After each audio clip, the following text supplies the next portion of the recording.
this case, Star Wars Celebration versus San Diego Comic-Con. Well, we should have invited somebody from sales here. Yeah. You know what? It's funny because I know that Chrome seems like a simple thing, and a lot of you guys do like them, which is great, and we enjoy them too. It's actually a long process for these. They actually have to be remolded in order to do this process. It's a totally different material. And it's something we did with a few early on and really enjoyed kind of the way they felt. They had a real nice special quality. So I think you see us doing a bunch of those here and there because once we got into that process, we got great response from you guys and from just retailers and everyone really enjoying it. So I think that's part of the process, and Merton, you can speak to kind of, looking at, how we choose colors. We're really specific with the Star Wars universe, especially not just picking any random color. They have to have a purpose, and I know Merton feels strongly about that as well. So.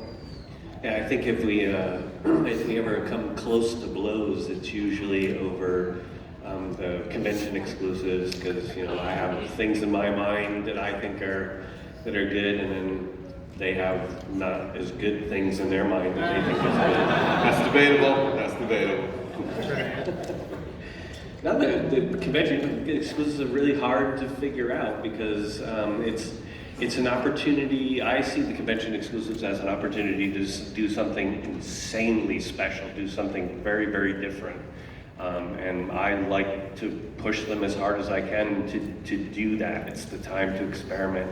It's the time to do, maybe even a pregnant Padme and see what happens. Yeah. All right.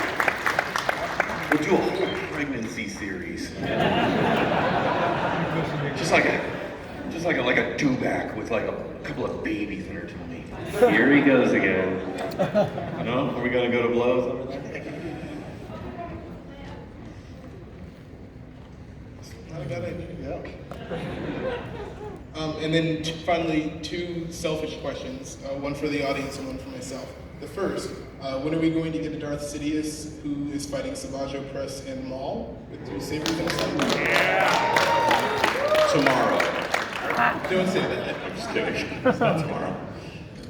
And then finally and seriously, all of you approach your jobs at Funko from different places. You have different levels of experience, different focuses, and different skills, but you all are, as Brian said earlier, kind of coming together in teamwork to bring these products to people. Thinking of where you've been, thinking of where you are, where do you see Funko Pops going next? Because they're obviously not going anywhere.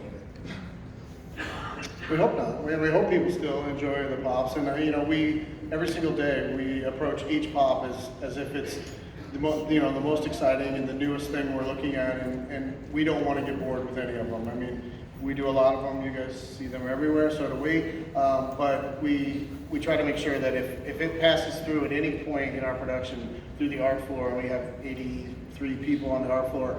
If people aren't excited, if people aren't thrilled by what it is, we stop and we figure out why. We go back and we push them a little further. And, even though they're very simple and they have a look that everyone knows now, there's a lot of thought that goes into it, and we want to make sure that we're not, just like coming up short on these things and making sure that everything we want to put into them is in there. So. I think the future of Pops is we're going to keep pushing. We're going to, we have great partners like Merton who are going to push us to think different and try different things and get more, animated with them, try some different things. And yeah, there's a bunch of cool stuff coming up in the next year that you guys will see soon that I think will just continue to take Pops to another level. So.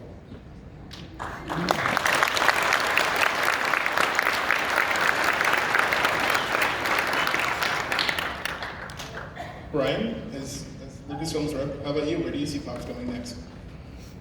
I don't know. Sometimes I'm along from the ride. Sometimes I can have my hand on the steering wheel a little bit. If I have my way, I think if we can find a way to make them a little bit more exciting, bring them to life a little bit more, to really represent the character, to make collections. In my office, I have all the Rebels Pops on a shelf, and they look stunning together. And I think you see that kind of continue where all the pop characters look great together. They tell a story. You look at them and you just know exactly what you're looking at it, and it melts your heart to do that. You know, so I guess, yeah, upwards. Upwards and onwards. Yeah, I think the pop moments, movie moments and such are sort of the beginning of opening up, a little bit what Brian's talking about here, and just, we have a really talented team who is really passionate about this and just loves Star Wars as much as you guys do. And I think, I look forward to kind of those next ideas that are coming down the pike, and a lot of that, what Brian's talking about, is just making them feel more alive, more in the moment, more capturing what we all love about Star Wars. Yeah, I think they can be much more than they're a wonderful expression of pop culture. They're a wonderful look. They're a wonderful form. You know, I think that there's always room to grow. We're going to grow into the audience now, as some people on the panel may have things that are up on the screen right now that they will come and give away to some of you. So, going to say thank you for coming. Hope you had fun. And I'll leave it to you guys to distribute giveaways. All right. Thank you guys. Thank you.